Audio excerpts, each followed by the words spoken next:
Bonjour à toutes et à tous et bienvenue dans ce nouveau tutoriel dédié aujourd'hui à l'effet Tilt Shift dans Affinity Photo. Ce tutoriel est un extrait de ma formation Affinity Photo et la gestion des flous dans lequel vous allez pouvoir retrouver sur tuto.com un grand nombre d'options et d'outils puis d'exercices pratiques pour gérer les flous en photographie. Dans l'extrait aujourd'hui, donc comme je le disais il y a quelques instants, nous allons voir l'effet Tilt Shift ou l'effet maquette qui permet de venir donner un effet très graphique à une photographie très rapidement et ainsi donner l'impression qu'il y a une différence de profondeur de champ à l'aide des flous et ainsi donner un effet donc de miniature à un objet. Si jamais vous avez des questions au cours du tutoriel, comme d'habitude, je reste à votre disposition via les commentaires. N'hésitez pas, je me ferai un plaisir de vous répondre. Vous pouvez également me poser vos questions ou vos remarques en commentaire. Je réponds en général en 1 heure et c'est toujours avec un plaisir que je viens échanger avec vous et que l'on vient débattre. Si la vidéo vous a plu, vous pouvez bien sûr vous abonner en cliquant sur le petit bouton rouge sous la vidéo ou sur ma tête en bas à droite. Si vous voulez d'autres vidéos liées à Affinity Photo, je vous mets une petite liste ainsi que la playlist Affinity Photo de la chaîne en haut à droite sur le petit point d'exclamation. Et ainsi, vous aurez toutes les cartes en main pour pouvoir continuer à vous améliorer dans l'utilisation de ce logiciel. Je vous dis maintenant à tout de suite pour le tutoriel sur l'effet Tilt Shift dans Affinity Photo. Et je vous en souhaite un bon visionnage. Passons donc à notre premier cas pratique utilisant les flous. Je parle bien sûr ici d'un effet Tilt Shift. L'effet Tilt Shift, c'est un effet que l'on retrouve assez régulièrement en photographie qui utilise les effets de flou. Il s'agit d'une technique qui va permettre de venir simuler un effet de maquette. Alors là, ici, j'ai par exemple une photo que vous avez déjà vue un petit peu plus tôt dans le tutoriel qui représente une campagne. Et j'aimerais par exemple ici venir donner l'impression que cette partie est totalement nette pour que l'arrière-plan soit flou pour donner un effet de maquette. Pour cela, je vais venir utiliser un filtre dynamique que nous avons déjà vu, qui est le filtre que je retrouve. Voilà, ici, autant pour moi, c'est l'autre, qui est le flou donc de profondeur de champ. Je vais me mettre ici en mode maquette, qui porte déjà très bien son nom, et qui permet, comme on l'a vu un petit peu plus tôt, de venir réaliser des effets de flou à partir d'une image en utilisant ici la zone. Donc centrale avec ce point. Donc là, je veux que la zone, ce soit celle-ci, ça sera la zone qui sera nette. Je veux orienter ici mon tracé pour qu'il reste relativement droit. Et je vais augmenter mon rayon. Ici, on a quelque chose pour l'instant qui est encore très flou sur l'arrière et très net devant. On va venir utiliser cet outil pour venir resserrer le tout. Je vais également venir dézoomer avec un contrôle moins, parce que j'ai ici un effet qui est disponible et qui me permet de venir flouter plus ou moins certaines parties. Et vous voyez ici que rien que en venant déplacer mes éléments, là je vais me mettre par exemple sur celle-ci, je zoome, on place nos effets de flou, bien sûr comme on le souhaite, on va pouvoir venir donner cet effet de maquette en floutant le premier plan et l'arrière-plan. Donc là par exemple, si je fais un contrôle, hop, ou plutôt un petit clic à côté, voilà, pour enlever l'effet, on voit qu'on va avoir donc cet effet de maquette qui va se mettre ici, comme si tout le reste était très petit, et ici qu'on avait le sujet principal. Ça marche bien sûr forcément bien avec l'effet maquette, mais cela peut fonctionner aussi avec l'effet elliptique. Imaginons que je prenne donc mon effet elliptique, je choisis cette zone comme zone centrale, et je vais juste venir ici, hop, arrondir le tout, pour faire une zone centrale très petite. J'élargis, et vous voyez, vous pouvez venir donc simuler le tout, et de cette façon, obtenir votre effet donc de maquette. J'augmente un petit peu la clarté et la vibrance, voilà, et de cette façon, on a notre effet qui se met en place. Maintenant, ce qui peut être intéressant aussi, ça serait de venir flouter ces zones-ci et ne garder que celle-ci. Donc là, je reclique dessus. Je vais venir réduire les deux côtés. Je veux avoir du flou partout, sauf sur mon élément. Donc là, je viens légèrement agrandir. J'essaye d'obtenir, alors ça c'est un petit défaut de Affinity, en tout cas de mon point de vue, c'est que l'élément est relativement sensible et tout bouge d'un coup.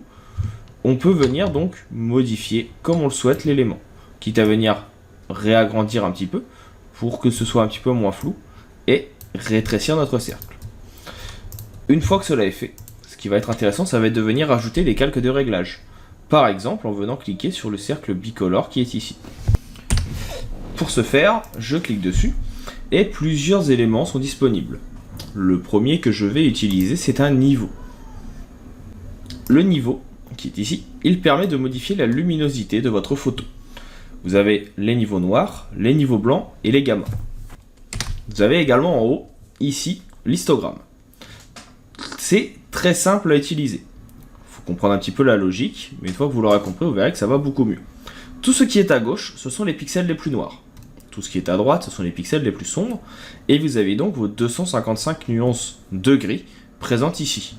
On vous présente les nuances de RGB. Vous pouvez également ne voir que la courbe rouge, que la verte, que la bleue, que l'alpha ou autre. Moi, je veux la mettre, celle qui concerne tout. Et ici, je vais pouvoir venir accentuer les effets sombres en venant définir que de 0 jusqu'à 13%, les pixels les plus noirs sont totalement noirs. Et par exemple, ici, je peux venir éclaircir et ajouter du contraste en décidant que de 255 jusqu'à 86%, les pixels qui sont présents dans cette partie ne sont que des pixels blancs. Donc ça permet de modifier la lumière. Et le gamma entre les deux permet d'accentuer ou non l'effet. C'est-à-dire qu'il va y avoir plus ou moins de gris ou de blanc entre la zone qui est ici et ici, et de plus en plus de noir entre la zone qui est ici et ici. Donc forcément, si mes gammas sont sur la gauche, j'ai moins de zones noires et plus de zones blanches, ce qui va éclaircir. A l'inverse, dans l'autre sens, j'aurai moins de distance entre le blanc et les gammas moyens, et plus entre le noir et les gammas moyens, et de cette façon, ça va venir assombrir. Donc là déjà, de cette façon, on peut venir ajouter un petit peu de contraste. On peut en profiter également, et c'est un filtre, ou plutôt un réglage que j'aime beaucoup, venir utiliser ici la correction sélective. La correction sélective, elle va vous permettre de venir choisir les différentes teintes de votre photo, rouge, jaune, vert, cyan, bleu, magenta, ou la lumière, blanc, noir et gris. Et vous allez pouvoir venir influencer les couleurs de celle-ci. Par exemple, je peux venir prendre le vert ici et demander que dans le vert il y ait moins de cyan. Ce qui fait que cela va augmenter l'effet jaune. Ou au contraire qu'il y en ait plus. Ce qui va, comme vous le voyez, modifier légèrement la luminosité dans le fond. Demandez à ce qu'il y ait moins de jaune, ou plus. Demandez à ce qu'il y ait plus ou moins de gris. Alors là, ça n'influe que les couches totalement vertes. Par contre, imaginons que, encore désolé pour ce problème d'affichage, je vienne sur le jaune, et que je demande à ce que le jaune soit moins présent.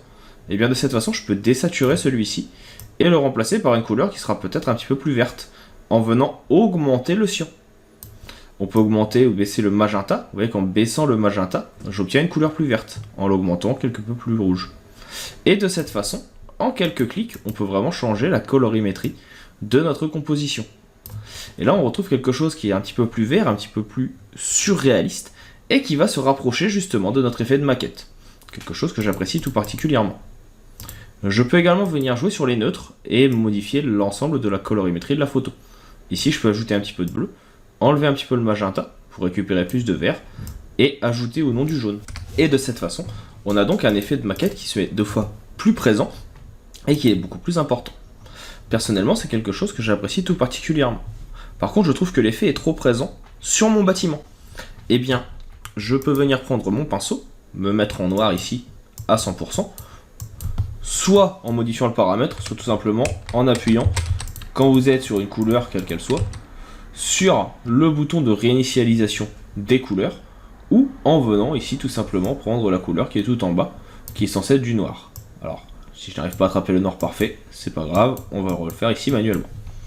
Et maintenant qu'on a du noir, je suis bien ici à une dureté à 0, j'ai une petite largeur et une opacité à 100%, je peux venir tout simplement effacer mon calque juste sur cette partie. Ouais, c'est très léger, mais ça permet de venir rendre l'effet visible à cet endroit. Pour choisir votre pinceau, plusieurs possibilités. Là, j'ai un pinceau texturé qui va me permettre tout simplement de venir peindre avec une texture, ce qui permet d'intégrer le tout dans la composition, ce que je trouve intéressant, mais vous avez d'autres possibilités et d'autres utilisations. Enfin, ce qu'on peut venir ajouter, c'est pourquoi pas un nouveau calque, se mettre en mode lumière tamisée, toujours avec notre pinceau. Là, je vais prendre un pinceau plus classique, donc par exemple un basique en dureté 0, Donc je baisse la dureté. Je vais augmenter un petit peu la taille de mon pinceau pour qu'il fasse la taille de mon bâtiment. Donc hop, un petit peu plus. Voilà. Et si je mets du blanc, donc j'intervertis les couleurs, je peux venir ajouter des petits éclats de lumière. C'est très léger, mais vous voyez que tout de suite ça fait ressortir mes effets et mon paysage. Et à l'inverse, je peux venir prendre du noir et venir, pourquoi pas, assombrir les autres sections pour qu'elles soient moins visibles. Vous pouvez jouer avec l'opacité, ici, pour venir assombrir et qu'on les voit un petit peu moins. On peut même venir, pourquoi pas, créer un effet de vignettage. Pour ça, on a un filtre, ici, qui s'appelle vignette. Ce filtre vignette, je vais venir, non pas le mettre sur mon filtre pixel, mais à l'extérieur.